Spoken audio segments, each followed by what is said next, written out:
We're launching this new podcast, Harry. Football Uncovered, and we're buzzing. Good. Looking forward to it, George. Yeah, really looking forward to it. The morning of waking up, knowing that you are going to the FA Cup final as a manager. What does that feeling like? With Eddie at Newcastle, he took Dan Burns, he took Kieran Trippier. Players that only an English manager would have signed. The FA can choose who they want as English manager. What are your thoughts on Thomas Tuchel becoming an English manager who's a German? Small field to choose from. I think Eddie should have had the job. Liverpool, Newcastle, Wembley, Newcastle winning 2-1. What were your thoughts on the game? Whoever did that in the dressing room was so badly wrong. It's incredible. What have you noticed over the years since Sir Alex has gone out of Man United? The fall that they've had. Yeah. How would you explain it? The missing ingredient is 11 footballers to play on the pitch.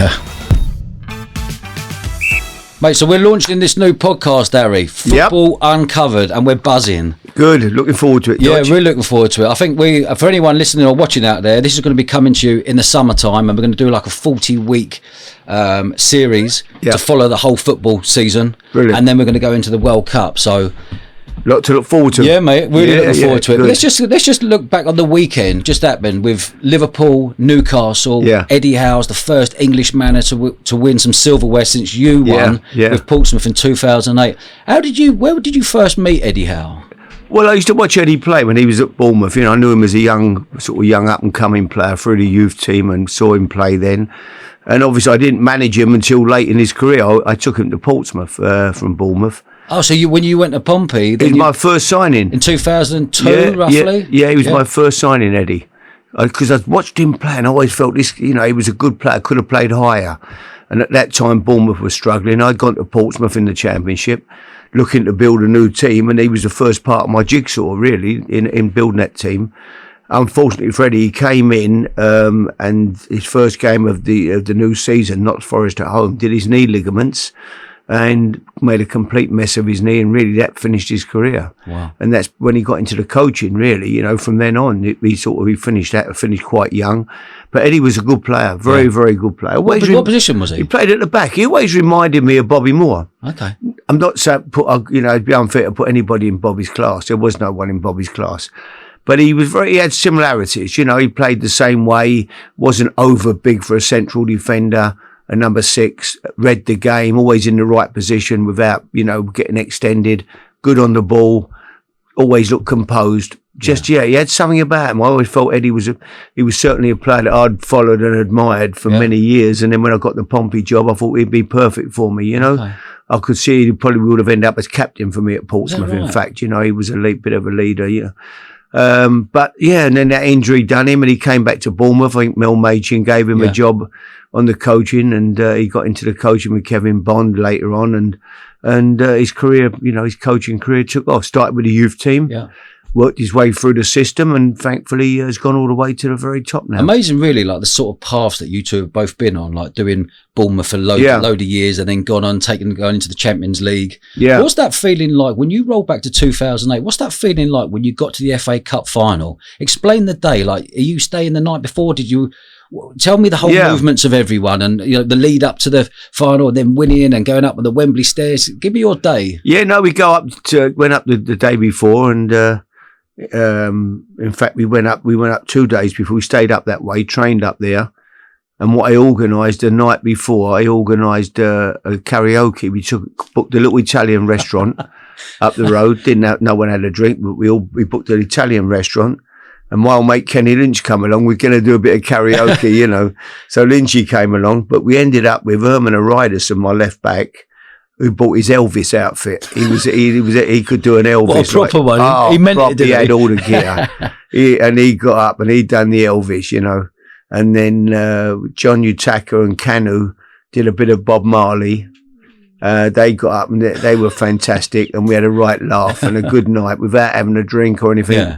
I mean, they might have had one glass of wine. I'm not sure if they wanted to, but I wouldn't have stopped them having one glass of wine with their pasta. But that was it. Yeah, just relaxed. Take the end of, the thought of worrying too much about get a good night's sleep and be ready for the next day. And that's how we prepared, really. Lovely. What would your number one karaoke song be? Oh my God! If you had to get up and sing, what would it be? Probably what can I say? something pretty tame, really. You know, you're just too good to be true, or something. You know, something pretty tame where you can half talk it. You know, no dancing to their feet. No, just a steady old. You know. And then the morning of waking up, knowing that you are going to the FA Cup final as a manager, what does that feeling like? It's, you know, it's still got people ringing up for tickets. Oh, well, I haven't got me tickets. You know, I think I gave 100 tickets away. Gave 100 away. Yeah. Didn't sell one ticket. You know, ended up with 100 tickets. Everyone went to friends. And in fact, I saw a guy a few years ago who won the lottery back in the day. He was the biggest lottery winner. I met him out in when I was away with the team once. We went to Spain for warm weather training, and he was in the hotel. Lovely guy, and we wanted to go to the cup final. And I sent him 2 tickets, and I saw him about 10 years later. And he said, "Harry, I've never paid you for them tickets." I said, "Oh, don't worry about it now," you know. And he'd won the lottery back in the day, 16 million, when it was like the biggest lottery winner in history. So. But no, they're just great days, aren't they? It's great for you to walk out, especially when you've grown up watching the cup final. You know, when I was a kid, the cup final was the only game on TV. Yeah. Okay. There was no other football. People have to understand. We had a black and white TV, 9-inch television, 9-inch screen, and we had a 3-inch magnifying glass that we strung over the front of it to make it into a 12-inch. Quality. And that was it. And Saturday, we had a little TV, so my mates and everybody who didn't have televisions in our street in the East End of London, they'd come round. We'd all be sitting there. My dad was football mad. We'd all be in front of the telly all day, following the cup final. Then you went out and played in the street, and whoever won it, that was who you was. Yeah. Whoever scored a goal, you was him. You know. And he'd have a 8-10 side in the street. Someone had a ball, an old plastic ball, and away we'd go. But cup final was the only football match of the year. There was no other game at all on television. Yeah. So I know it's difficult to believe that now. And you had the man in the white suit who would sing Abide With Me, and 100,000 people would sing Abide With Me. It was a moving. And at the end of the game, both sets of fans would stay in the stadium. Yeah. And the team that won it would get, you know, everybody clapped the team that won. Different sportsmanship, you know now when the end of the game, the team that's lost, they've all gone. Yeah. So after the stadium is completely empty at the end of a game, probably 3/4 time they give it, because you got probably a quarter or a third of the people there not even supporting any of the team. They're just there for a 3-day out, aren't they? You know. So they've all gone. And that was how it is now. But back in the day, everybody stayed in the stadium. And then we had the open top bus ride next day through Portsmouth, which was fantastic, you know, going with thousands upon thousands of people turning out. How did your life change at that 2008 at all? Not really. I mean, I'd been at West Ham, managed West Ham. I'd gone to Portsmouth with not a lot of ambition, really, if I'm honest, in achieving it. It was, you're hoping you might go and do something, but when you looked at the record of the club, I think they'd been in the bottom 6 the previous 4 or 5 years, always just missing out, staying up late in the season, but always in a relegation battle, you know. And so I went and I thought, it's going to be, what a difficult job I've took here. You know, I'd left West Ham, Milan Bandrit came to me and asked me to go there. And I thought, I took it. I wasn't jumped doing cartwheels, to be honest, about going to Portsmouth. I'd be truthful. Yeah. Even though I knew the history of the club, they've got great fans, 18,000 people, old stadium falling to pieces. No training ground at all, nowhere to train. I spent that my first summer when I took the job in between starting the season as the manager. I ended up driving, thinking, where can we find somewhere to train? There was nowhere. You know, they were using a Navy base in Portsmouth before. It had a big oak tree in the middle of the pitch that they trained on, and it was the biggest oak tree in the world. And you had to run, so that was in the middle of the pitch. There was nowhere. There was no changing facilities. You got changed in the Navy base. You went into the mess for a bit of grub after with thousands of Navy guys and girls, you know. So I drove, and suddenly it came to me that, where was Southampton? Wonder what happened to Southampton's old training ground. I knew it because I used to go there with Bournemouth when I managed and take teams, youth teams there, or reserve teams. And I thought, I wonder what, because they've got a new training ground, Southampton. And so I drove to the old training ground and went in, and it belonged to the university, and the groundsman was there. And I said, who uses it now? He said, well, the college, you come. And then he wasn't over keen on us going there. Would have meant more work for him, wouldn't it? You know, cutting the grass, I suppose. Anyway, we end up give me then the address of the guy in charge of the university. I rang him up, had a meet with him. He said, well, you can come in, but Wednesdays you have to be out of here by 11 o'clock. Gone out the building because we have hockey and cricket. University sport. University sport. So 11 o'clock you have to be gone. Also, the cricket pitch is there. You're not allowed anywhere near the cricket pitch. So we had little bits of grass where we could make a 6-7 aside pitch, and where we could do a bit of shooting or something. But it was somewhere to go. Yeah. The changing rooms were old stone, where the kids go and change. They weren't for Premier League or professional footballers to train. We had no facilities for food. It was so basic. It was unbelievable. What was your relationship like with Milan at the time, who was the owner of Portsmouth? Yeah, good. I mean, I went there first of all as director of football. When I first went, I thought it was a short term for me, really. I thought it's not going to be a long. And then they were struggling, looked like going down. And he said, look, I'm going to sell the club unless, you take over. With 3 games to go, I took the team. We managed to stay up. Yeah. And that was the following year. He said, will you be the manager? And I was like, well, I'm not sure what I want to do in Milan with my life. I turned the Leicester job down, got offered the Leicester job, went up there, met John Elsom, the chairman at Leicester, decided I didn't fancy that. Why not Leicester? Was that Filbert Street back then? So? Yeah. Good fans. Good club, great club. Yeah, I don't know. I just met him, and he was a nice guy. And I got back, he'd run me up and offer me the job. And I thought, well, I don't know. I was sort of jumping a bit rushing in between jobs, and was I going to move house again and move home and go up to Leicester?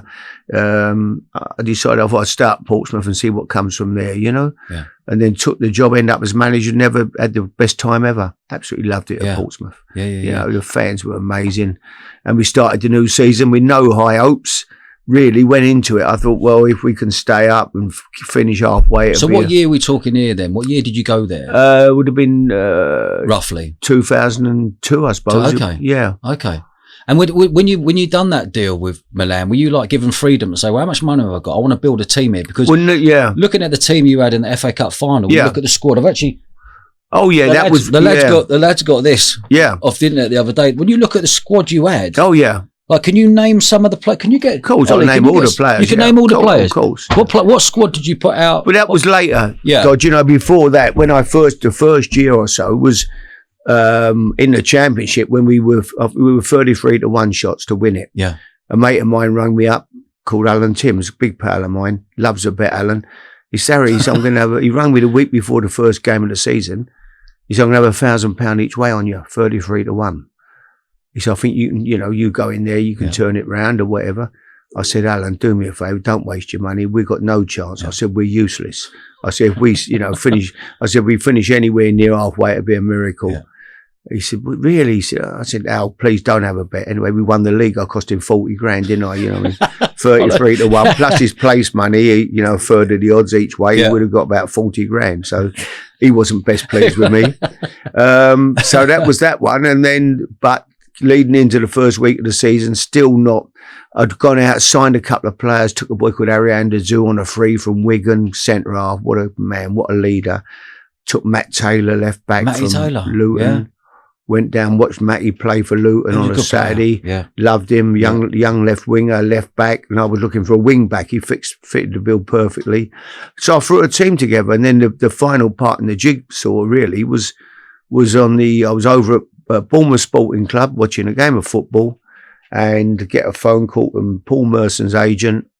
Would I be interested in Paul Merson? He was at Aston Villa. John Gregory wants to get him out. He'd done well for John, but he wasn't going to be in the team that season in the Premier League. And if he wasn't playing, John felt he wouldn't be happy around the place. He wouldn't be. Merce wants to play. Yeah. He's not going to be happy sitting in the dressing room not playing. Yeah. And John just felt he'd had a few issues and he felt, well, I need to get him out. If he's not going to play, he's no good to me, And so he wanted him out. So they came on and rang me up. I was over there and they said, look, would you, his agent said, would you be interested in taking Paul? I said, I love Merson. I love him as a player, fantastic footballer. I said, we can't afford him, So what can you pay him?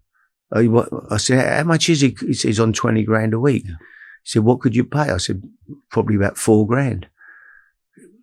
He said, can't you pay more? I said, no, that'd be about the most we can pay. So he went back to Villa. He said, yeah, okay, look, they'll pay 16. You pay 4. You've got him, you know? Yeah. And now it's a case of convincing Merson. I've got to ring Merson up. So I ring him up. Merson, listen, it's Harry Redknapp. Would you come to Portsmouth? I'd love you to come and play for me. I love you as a player. Make you play you at number 10. Make you captain. You know, I'm trying to put a team together to do okay in the league, you know, and I think you could make the difference to us. Harry, I'd love to play for you. He said, I'd love to play. So, okay, great, done. No arguing. Yeah. Got on and done it. And he came in, and from day one, he turned it round for me, really. He was that good. We win the first game, beat Notts Forest, went on a run, went to Crystal Palace, 2-0 down half-time at Palace.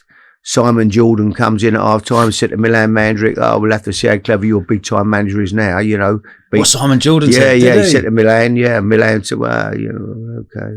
Anyway, at the end of the game, we won 3-2. Second half, I changed the system. I went from playing with a 4, played with a 3 at the back, pushed the full wing backs on, and changed and we turned it round second half, and won the game 3-2.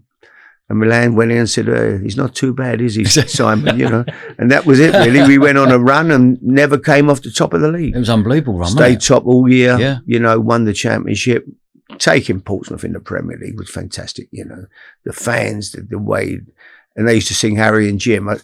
Probably my biggest signing, my best signing was Jim Smith. Yeah. I took Jim Smith. Jim was a manager, top manager for years. Derby, Derby, Newcastle, Birmingham, you know, Colchester back in the day. Did you take him? Did you take Jim Smith to Pompey? Where was he before then? He'd been at Pompey at one time as a great manager. Got to the Cup semi-final. Should have won. Should have beat Liverpool. They drew with Liverpool. Then got beaten after the third replay. Yeah. But then Jim suddenly he was out of work. He was in between jobs. And I said, listen, Jim, I rang him up, would you come with me? He'd never been an assistant. So it was a difficult conversation. I'm ringing up the top manager and asking him to come as number 2 with me. He said, Harry, I said, listen, come and work with me, Jim. That's what I said. And come and work with me. I didn't say come as mine. I said, come and work with me. He said, Harry, I'd love to go back to Portsmouth. He said, I loved it there. The crowd of fans are fantastic, you know. So that's what we did. He came in, and from day one, the crowd used to sing Harry and Jim, Harry and Jim, Harry and Jim, Harry, all through the game, Harry and Jim. They loved it, you know. And Jim was just great. He knew the game. We had a great time together, you know. Was he happy to be number 2? Yeah, Did he get it? He loved Harry, I'm happy to be number 2. He loved it. Yeah, okay. I'd always made sure he got as much, you know. Yeah. It was always Harry and Jim. You know, there was no, I didn't care if they sung Jim and Harry. It didn't bother me, as long as we're winning. And so now I took Kevin Bond with me, which was fantastic as well. Kevin came, and I brought Joe Jordan in. So I had a great backroom staff. So so you had all that team at Pompey round you? They was with me, yeah. Wow. They were with me all the way through. Strong, and they were strong, and proper, all had strong opinions, all been managers. Proper fellas, proper blokes. Yeah. And that was our So what was your movement then by going, do you know what, I need to build a proper squad here. If we're going to stay in the Prem, what players would you buy? In fact, I was in the Championship then. Yeah, the Championship. But then when you went in the Prem, obviously did Milan say, look, you've got a load more money now? Are you always pressing to buy more players? No, I think that Championship winning team, so it was a team that was, you know, I brought in people into that team, like I took Gianluca Festa from Middlesbrough again. Middlesbrough, he was out the team, done a deal with them on the wages. Yeah. We can only pay, they wanted to let him go. So, okay, we'll pay him X. You'd have to meet the balance. Yeah.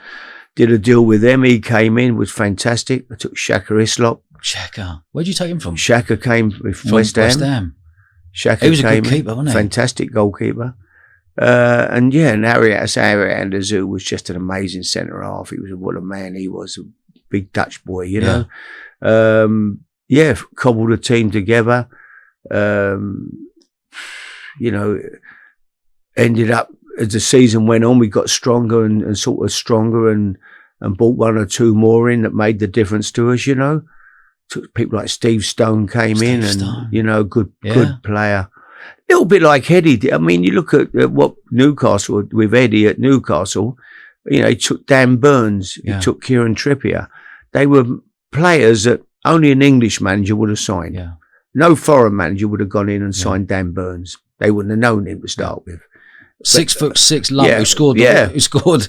Yeah, cracking header. So when I went to Portsmouth, that's why I went out and found people that I knew good characters who would come in and play in the Championship and graft and want to, you know, not worried that we ain't got a training pitch, not worried that there's no hot water for 6 months at the training ground. We had cold water and freezing cold shower every day, but not complain, get on with it, happy to be here. Yeah.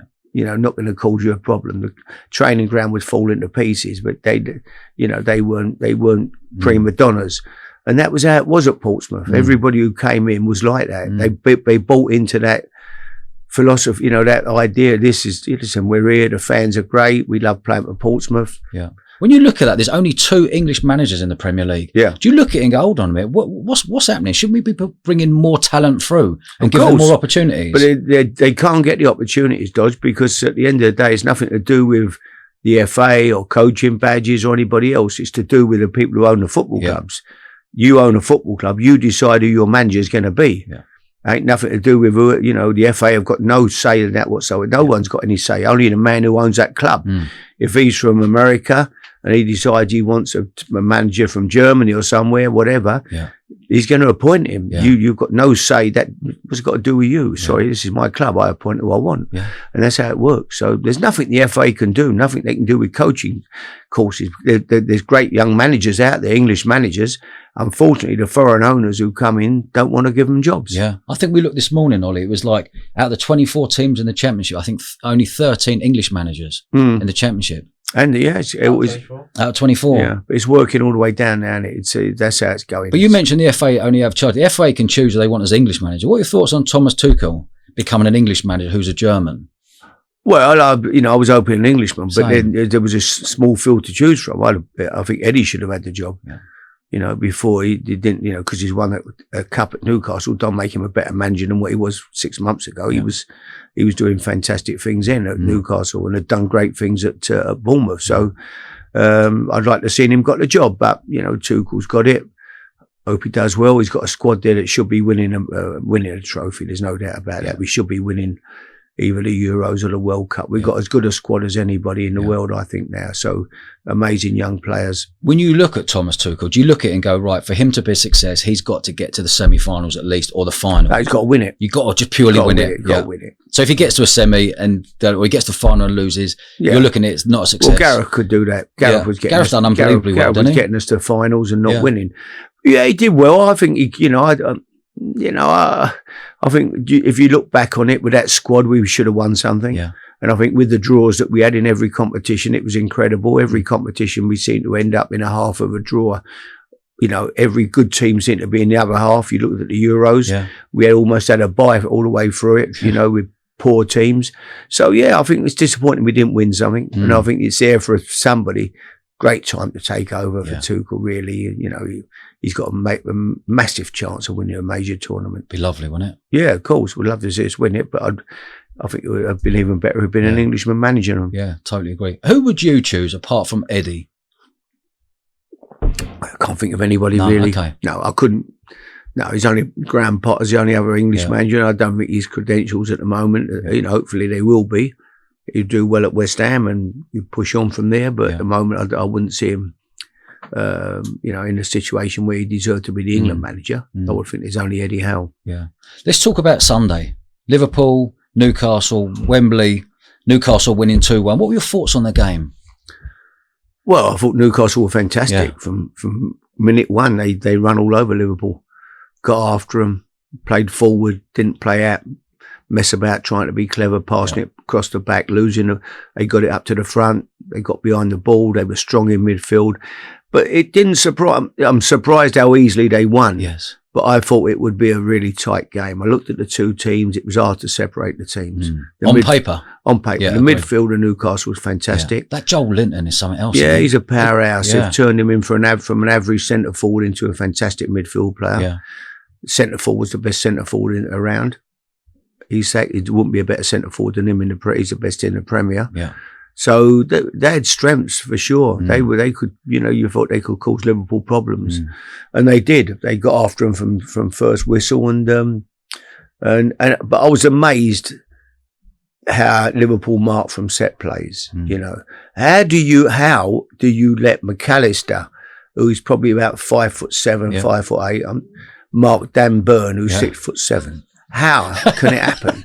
The bloke running the pub team, the Dog and Duck up the road on Sunday morning, looks at their centre half who's 6'7". You don't put a 5'7" bloke with him.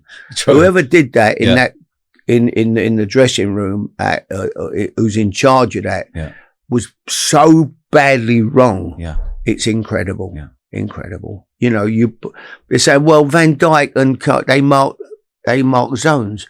Well, Burns is not going to go in the zone with them. He's going to pull into another zone with McAllister, and you're going to hit him. I mean, you know, either Van Dijk or Konate had to mark Burn. Yeah. He's your third. You see what you do. You go in the dressing room. You put down there 5 main headers. Then you go, he's number one. Okay, who's our number one? We'll pick him up with him. That's how you mark. And you do all your set plays. You work on it in the week, and then you put it up on the board in the dressing room before the game. Van Dijk picks him up, picks up Burn. He picks up whoever. And that's how you work. However, how you can come to the conclusion that you're going to get McAllister marking Burn is beyond me. And it wasn't once. He marked him before that, and he realised someone would have looked at him and gone, hey, change it. Yeah. Even the captain should have done it on the pitch. He should have gone, oi, come in here, I'll get there. Yeah. We can't have this, you know.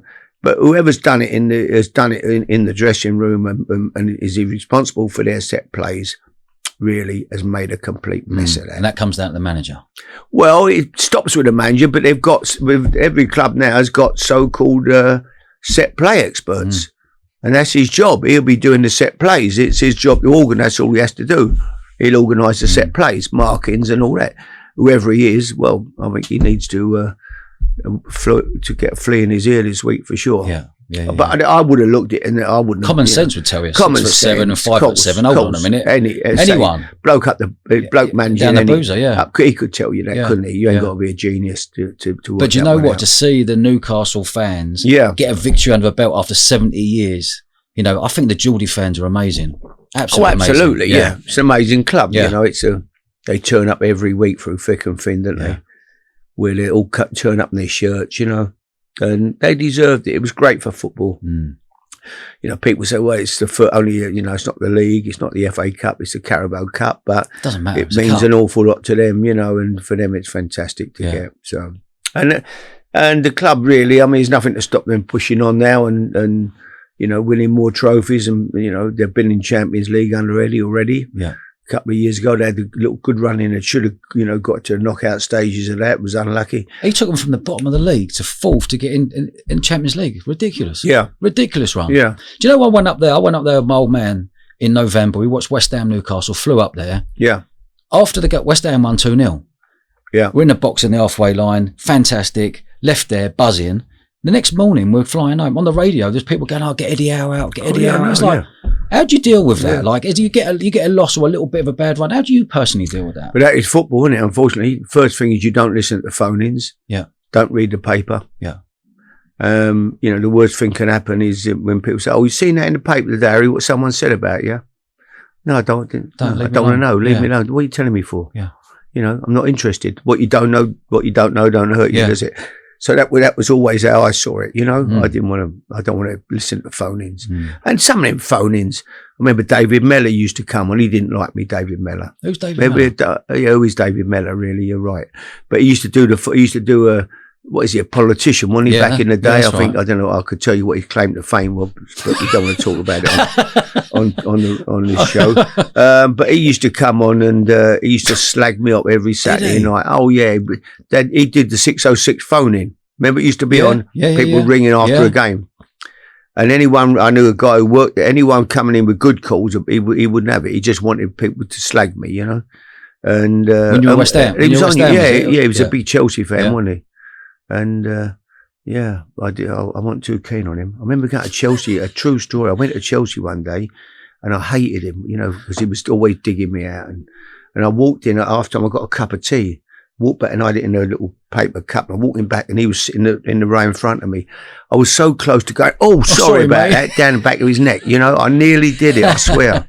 I don't know what stopped me, really. I wish I'd have done it. How will Eddie's life change now? Like, he's an absolute god up in Newcastle. Yeah. Say if, like, England don't do well in the World Cup. Hopefully they do. Yeah. And Tuchel does really well.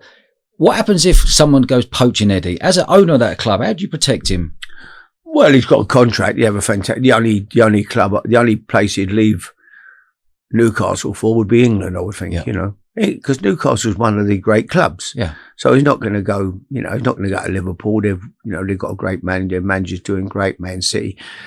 The only option for him, really, I would think, it would be that would make him want to. How do you turn the England job down? Difficult. And, if you get offered the England job, you've got to take it. You're English. Your dream when you come into it is to be an England manager if you come into management. So he'd have to take the job. I wouldn't see any way that he could not take it. That's going to be the one. But no, his life in general, he'd be earning fantastic money. He'd have a great contract at Newcastle. He'd be very happy there. The people love him. Yeah. I mean, what a great situation he's in, really. Yeah, amazing. But he lives down here with us. Yeah. Down here. Obviously, he's not flying back. He's living up there full time now. Yeah. Do you think they'll have one eye going? Do you know what? The South Coast, Sandbanks, Poole, Bournemouth is warmer. No, he never. Or he'll just think, you know what, I'm cracking on, I've got my contract. He's not going to think about coming back to Bournemouth. No disrespect. No, not to the club, but just actually living down here with the family. It's a different lifestyle, but then if he lives here, it means where does he go? Where does he manage? He can manage in London, perhaps. But no, I would think he's kept his house here. Yeah, he's still got a house here. Yeah, he's just round the corner where I live. A couple of minutes away. But no, I'd think he's settled in up there. And when you love the love that he must feel up there, but. As we say, Dodge, football is a change, in a year's time we could be sitting here and they could be halfway up the table and getting beaten left, right and centre. Yeah. And it could all change. That's how it is. We all know that when you come into it. But I don't see it changing for Eddie, really. It'd have to be really drastic, wouldn't it? Because he's done a fantastic job anyway. And, the sky's the limit. I think the England job is his next port of call, really. But to do an England job, we like when you were potentially close to getting an England job, you were probably maybe at the right age for it. Do you think that he's got plenty of time? He's got plenty of time to give to whatever club he's got to do, and then get to an age where he goes, now I've got the England job, because you're not doing the day-to-day with the England job, are you? It's not like day-to-day training. You're waiting for the players to come out every few months or whatever, and then you've got that squad. But a different the trouble vibe, is you can't pick and choose when you get offered it, can you? Okay. His stock is high at the moment, so now he would be a great. But who knows? In 4, he might say, "No, I'll take it in 6 years' time." 6 years' time, he might be. Who knows where he'll be? Yeah. He might not be at Newcastle. He might be somewhere else managing at another club and not going so great. And the chance won't come along again. When it's there, you've got to take it. I think the England job, if you get it. Yeah.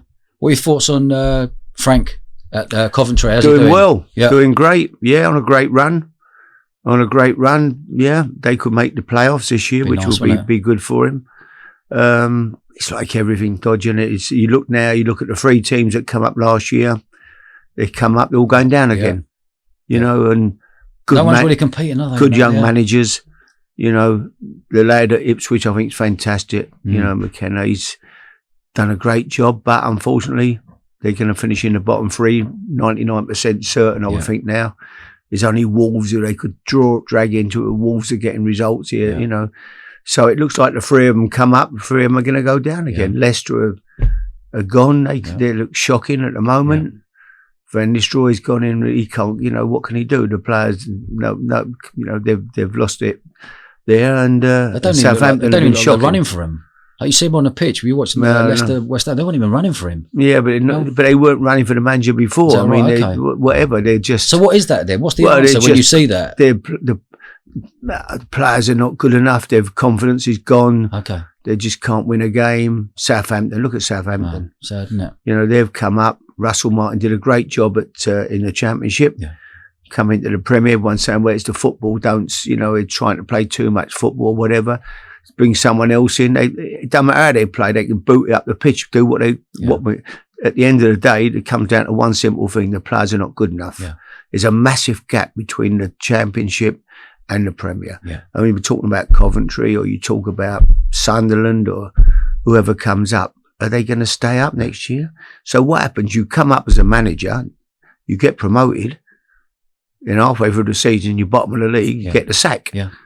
Are you better off I think you're probably better, not that you'd want to, but you're probably better off not coming up. Yeah. Because when you come up and you're struggling, you get the elbow, like Russell Martin did at Southampton. It's crazy, you know, isn't it?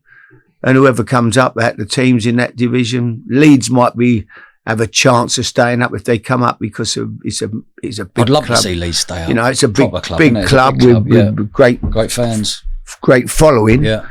I don't know the situation, whether they've got money to spend on players or what, but they are a club that could possibly come and stay up. But, you know, the template really, you look at Bournemouth, you look at Brentford, how well they've done, you look at Brighton. Forest. Look at Forest this year, but Forest bought player after player in and done. But see, Forest have been there in the past. They've been a big club. Yeah. Forest won 2 European Cups under the great Brian Clough. You know, they've been to cup finals before under Jimmy Melia back in the day when they played Man United in the cup final and drew and then had a replay. They've been there, you know, look at Bournemouth. Bournemouth have never been anywhere. Yeah. Bournemouth have been 100 years, never been at the Division 3 or 4. Yeah.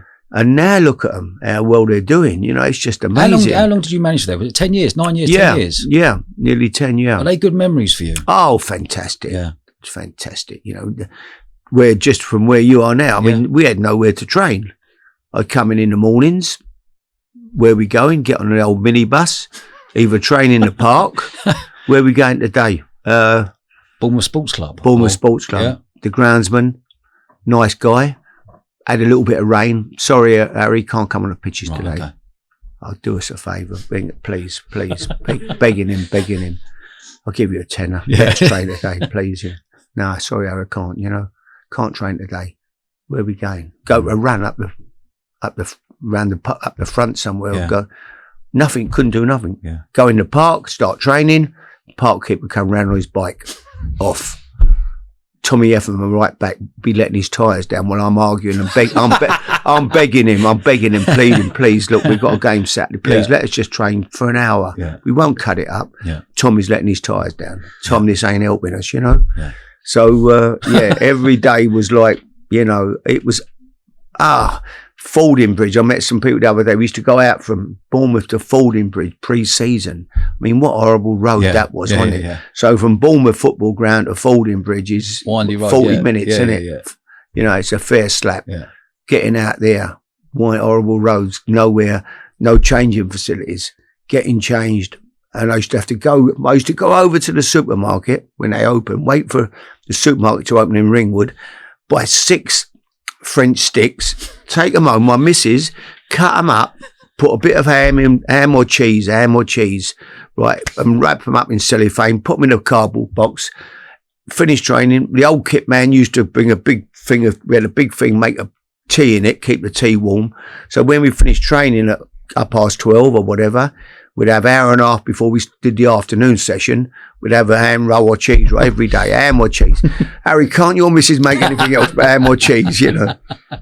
I was out of pocket. By the time I paid for the rolls at the end of the week, my wages were gone. I want to talk about, a minute ago, we want to roll back a bit. We're talking about managers being sacked. Like there's a proper business in that. Like you look at it, when you look at Man United since Sir Alex Ferguson, good mate of yours, in 2013, hang up his boots and done his time. Everyone who's come in. We had a look this morning. £73 million Man United have spent sacking managers. Yeah. It's unreal, right? Crazy, yeah, of course, yeah. Yeah, you get the sack and go and get another job. That's how it works, isn't it? It's unfortunately, you know, if you're a manager, the first thing your agent does when you go and get a job is, it's not the start of the contract, what you're getting, it's the end of the contract. Yeah. That's what they do. Okay. They make sure that the exit payment, if you sack him, you've got to pay a year's money or 6 months' money, whatever you agree with the club. Yeah. And that is in the contract before you sign. That's what they do. So if you sack your manager, you've got to pay him a year's money. So, for example, say if you were signed a 4-year deal and you were there for 3 or you're there for 2 years, would you get a 2-year payoff? No. There'll be something in the clause to say, right, there's a year off you go. Probably, unless it was, I doubt any club would give you 2 years. Yeah. The most you'll get will be a year. Yeah. A year's money. Do you remember your best contract? Well, the most I would have earned, Would have been at Tottenham. Yeah. Would have been at Tottenham. And do you know how much were you on a week there? Oh, good money, Dodge. It's not by today's standard. Yeah. But I mean, you're on 60 grand a week or whatever. It's good money, big money, massive money. But that's like 10, 13 years ago. Yeah. That's without bonuses. Then you get bonuses for this and bonuses keeping them or doing something or getting into Europe or whatever. Yeah. So that was good money in them days, It's good money in any day. Yeah, of course. But nowadays, I mean, they're earning, managers now will be earning well in excess of 100 and odd thousand. Plus. Way over. Yeah. There's players. I went to sign a player once who had a deal in his contract that nobody could earn more than him. Is that right? Who was that? It was Darren Anderton. I think Darren was a fantastic player. Yeah. Darren Anderton. I think I went to buy him try to sign him for Portsmouth. He was at Tottenham at the time? Yeah, he was at Tottenham, and he started out at Portsmouth. And I thought he was a fantastic footballer, Darren. And so I wanted to bring him back to Portsmouth. But we went down to meet with Daniel Levy and his agent, and he had a deal in his contract that whoever came in, whether it was Klinsmann or whoever, they couldn't. So if Klinsmann came in on 30 grand a week more than Darren was earning, he went back above him again. Happy days. So it was we couldn't get anywhere near him, unfortunately. But we ended up coming away, couldn't get Darren, but ended up Daniel did a buy two get one free deal, and we took Pedro Mendes, Noe Pamaro, and Sean Davis. Yeah. I took 3 players from Tottenham that day, and they all did well for me. So they were good signings. What have you noticed over the years since Sir Alex has gone out of left Man United? The fall that they've had. Yeah. How would you explain it? Bad players. Yeah. Good players all gone. Alex left. He was incredible what he did, built great, but he's not a fool. He's a clever man. He knew that last team that won the league that year was probably the worst team he had, and it was a team in decline. Rio, Vidic, all them, Evra, all coming to the end. Needed to build a new team. Where from? How'd you build? And decided, I've done what I can do, and that was it. Great, go out at the top, and whoever's come in since is just their players are not good enough. I don't care who comes in. If you look at Man United, how many of that team now would have got in one of Fergie's teams? Fernandes would have got in the squad. Yeah, he'd have got in the squad. He wouldn't have got in the team because he's not better than Scholes or Keane or. Yeah. He'd have got in the team, in the squad. In the squad. He'd be the only one. And so whoever comes in there, the boy there now has got a massive rebuild job. How's he going to turn it round? He can't. It's going to take years and years, years. And where are the players? Yeah. See, people keep saying, Arsenal should have bought a striker. Where? Who? Yeah. Who's about? Show me one. Harry Kane? Yeah, maybe they should have tried to get him, but would he have got from Arsenal, to Arsenal from Tottenham? You can't get Haaland. Where are you going to find a striker? Yeah. There ain't none about. It's like saying, go and buy some players. Go and buy. Where are all the great players? Where's suddenly Man United going to get them from? They're not. Barcelona going to sell 2 or 3. No, Real Madrid. Where are you going to get these players? Where are they? Yeah. How are you going to? It's going to take you years to rebuild a team. Yeah. Years. So do you think that's a 10-year project? Yeah. Now again, it is. Have you seen the new plans for this new stadium? Oh, I haven't looked at them carefully. No, Harry, let me just hold fire. Yeah. Ollie, can you just get that up? The video. The video for the new. It's like a 3-minute video. This is phenomenal. What they're thinking. Yeah. I don't know where they're going to get the dough from, but they're looking at like £2 billion to spend on this stadium. But if they pull this out of the bag, I don't know who's going to be paying for it. But take a look at this. 1 billion followers globally. So it starts with the fans. And it starts with the idea of making something which is so intense, it brings you close to the pitch. Acoustically, it cultivates the roar. Unreal. Yeah. That is amazing, but the missing ingredient is 11 footballers to play on the pitch. Yeah. That is the most important thing. Yeah. You can have that stadium, which is great for the fans, but if you have not got a team that are playing and a good team and and they're winning, and then it's no good having all of that if you can't have the players. So a little bit like Tottenham at the moment. Tottenham's got the best stadium in the world. They've got the best training ground. But the team is 15th or whatever in the league, in the Premier League. It's not good enough, and people are not happy. They want to see a winning team as well. If Daniel Levy called you up today and went, Harry, I want you in to finish the season at Tottenham, would you take it? Of course I would. It's not. I know. Listen, I know you've got more chance of that happening than me, Dodge. But no, of course I would. Yeah, absolutely. I love it. You know, it'd be. But that's never in a million years will it happen. But yeah, of course, if it did happen, I'd like to see the other fella turn it round. You know, he don't look happy though, does he? Ange? Well, you're not happy when you're losing, Dodge. No, okay. When you're winning, it's easy. You come on, they put a microphone. Yeah. Everything's great. You see a change in people. Look at Pep. Yeah. Pep don't look the same man as he did 6 months ago, does he? Yeah. Pep comes on, the best, you know, what a manager he is and what a coach, you know, he's fantastic. But you look at him now, he don't look the same boy. No. He's aged. Yeah. And I've seen it. I've seen people actually visibly age under the pressure of getting beat.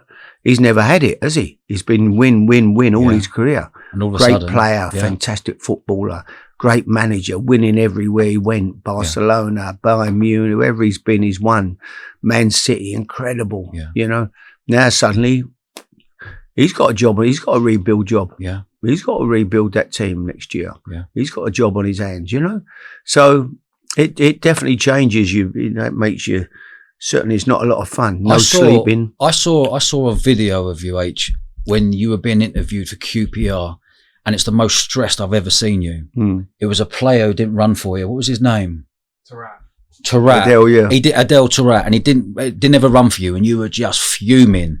Can you just get that clip up, Al? Because I saw it last night. I was like, geez, I've never seen you like that before. Like, what was? Can you remember? Let's get the clip up. No, he's not fit. He's not fit to play football, unfortunately. He played in a reserve game the other day, and I could have run about more than he did. So, no, I can't pick him. I'll pick people that want to try and deserve to be at a good football club like QPR. Why did he cheese you off so much? Can you remember any certain points you were like, mate, you're annoying me? Well, he had so much ability, Adele. He was fantastic. Where was he from? Skill. What country? I can't remember. Algerian or something? Yeah, okay. I mean, he could really play. Yeah. You know, but he didn't like running about really, and he didn't like training much. You know, if you were doing any running, he didn't want to do it. But in terms of ability, he really could. It was a shame. Yeah. I used to watch him at Tottenham when I was managing Portsmouth. I used to go and watch Tottenham reserves play every other week, and he'd play and he'd get dragged off by Clive Allen, the manager. He'd sub him because he wouldn't run, you know. And if Clive shouted at him, he'd just, you know. Really? Yeah, it was a shame. But he's done very well. To be fair, he went out and played end up at Benfica or somewhere. Did he go there? Okay. And did well. Yeah, I mean, but no, there was no doubt in his skill, his ability was fantastic. What was it like for you going to QPR? Obviously, they gave you a load of money to spend on players and what have you. Did you find yourself under more pressure there than any of the other clubs? No, I didn't. No, I went there. I didn't have a lot of money to spend. I took over a team.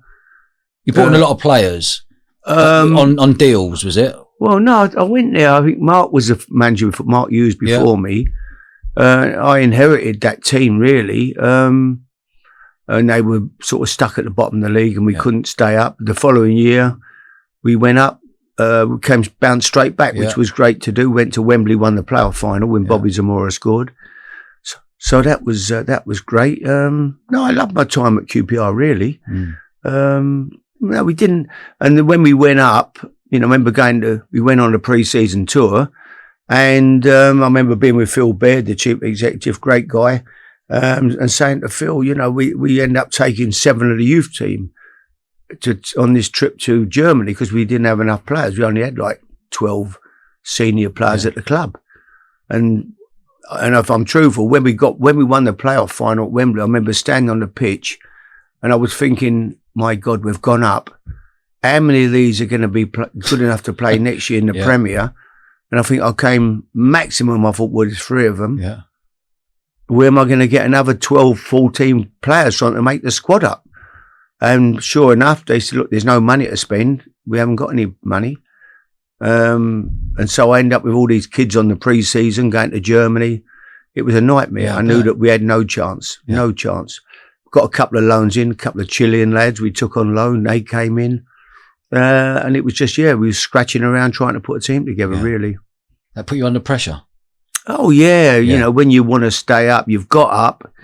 But it's no different to Southampton coming. As I said earlier, Southampton come up, you know, they go down. But the teams that will come up this year, 3 of them, Leicester come up, go down. You know, Ipswich go up, come up, down. There's such a big gap now. You know, the Premier League is a big gap away from. I'm not saying the Premier League's so fantastic. It's just that the Championship, the standard is nowhere near the Premier League. You know, it's very difficult. And that was what it was like at QPR. But good people. Tony Fernandez, the owner, was a great man. He owned the airline, didn't he? Yeah, couldn't meet a nicer man than Tony. He was a top bloke, you know. But, you know, if you ain't got the money, he's not, you know, and no disrespect, he's obviously a wealthy man, but he's not in the league of some of these now. We've got Saudi owners. We've got, I mean, the money is like another level, isn't it? Another level, isn't it? Right, the last part of the show, we've got to say, you don't know anything about this, Harry. Right. Basically, we've got 100 balls here, and I'm going to pick it out like the FA Cup draw, and you've got 1 to 100 of players and managers in there. Right. And I want to do an off the cuff story. Yeah, sure. So I'm going to fire a name. I don't know if I've got 100 stories, but I'll try. If you've got 500,000, let me just let's give it a roll.